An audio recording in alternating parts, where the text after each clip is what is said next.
आज हम जानकारी प्राप्त करेंगे महान वैज्ञानिक सर आइजैक न्यूटन के बारे में। सर आइजैक न्यूटन एक महान वैज्ञानिक, गणितज्ञ, खगोलशास्त्री और भौतिकविद हैं। न्यूटन ने आधुनिक विज्ञान की नींव रखी। न्यूटन का गति नियम भौतिक शास्त्र की बड़ी उपलब्धि है।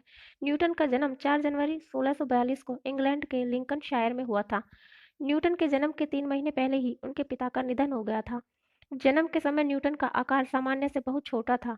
न्यूटन ने गणित, भौतिक, खगोल के अलावा कई धार्मिक किताबें लिखी। न्यूटन के सिर के ऊपर सेब गिरने से उनके विज्ञान के प्रति प्रेरणा पैदा होने की बात एक लेखक वोल्टायर द्वारा प्रसिद्ध की गई। न्यूटन अपनी खोज को जग जाहिर करने से कतराते थे।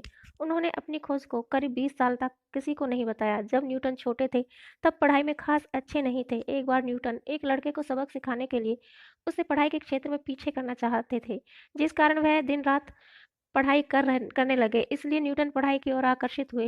न्यूटन 23 साल के थे तभी गुरुत्वाकर्षण की खोज की। जिस वर्ष न्यूटन का जन्म हुआ था उसी वर्ष गैलीलियो गैलीली का निधन हुआ था। धरती सूर्य के इर्द गिर्द अंडाकार घूमती है, यह बात आर्यभट्ट के बाद न्यूटन ने ही बताई।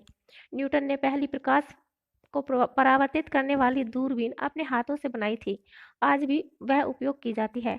न्यूटन के अनुसार दुनिया 2060 से पहले खत्म नहीं होगी। महान वैज्ञानिक अल्बर्ट आइंस्टीन अपने अध्ययन कक्ष में न्यूटन, फैराडे और मैक्सवेल की तस्वीरें लगाते थे। न्यूटन ने आजीवन शादी नहीं की। आइजैक न्यूटन के पिता का नाम भी आइजैक न्यूटन ही था।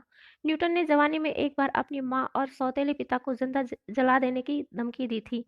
न्यूटन 1 साल के लिए इंग्लैंड की संसद के सदस्य भी रहे। न्यूटन ने कैलकुलस का आविष्कार करने में उतना ही समय लगाया जितना एक विद्यार्थी इसे सीखने में लगाता है। 1720 में न्यूटन ने आज के 15 करोड़ भारतीय रुपए के बराबर पैसे स्टॉक मार्केट में खो दिए थे। एप्पल कंपनी के पहले लोगों में न्यूटन की तस्वीर थी। एप्पल के एक प्रोडक्ट का नाम न्यूटन था। न्यूटन के मैथमेटिक्स सिद्धांत में एक छोटी सी गलती थी जिसे 300 साल तक किसी ने ध्यान नहीं दिया। 1987 में शिकागो यूनिवर्सिटी के छात्र रॉबर्ट गैरिस्टो ने इस गलती को पकड़ा था। न्यूटन का निधन 31 मार्च 1727 को इंग्लैंड में हुआ। सेब न्यूटन के सिर पर नहीं बल्कि उनके आगे गिरा था। न्यूटन उल्टे हाथ से लिखते थे। न्यूटन की मां चाहती थी कि वह किसान बने, इसलिए उन्होंने कृषि की परीक्षा दी लेकिन फेल हो गए। न्यूटन ने अधिकतर शोध पेपर और किताबें इतिहास और धर्म पर लिखे, न कि विज्ञान और गणित पर। तो ये थी महान वैज्ञानिक न्यूटन के बारे में कुछ महत्वपूर्ण जानकारी। अगर आपको जानकारी अच्छी लगी तो वीडियो को लाइक कीजिएगा और चैनल को सब्सक्राइब करना ना भूलें ताकि आगे भी आपको ऐसी जानकारियाँ मिलती रहें। Thank you for watching. फिर मिलते हैं अगले वीडियो में, तब तक के लिए जय हिंद।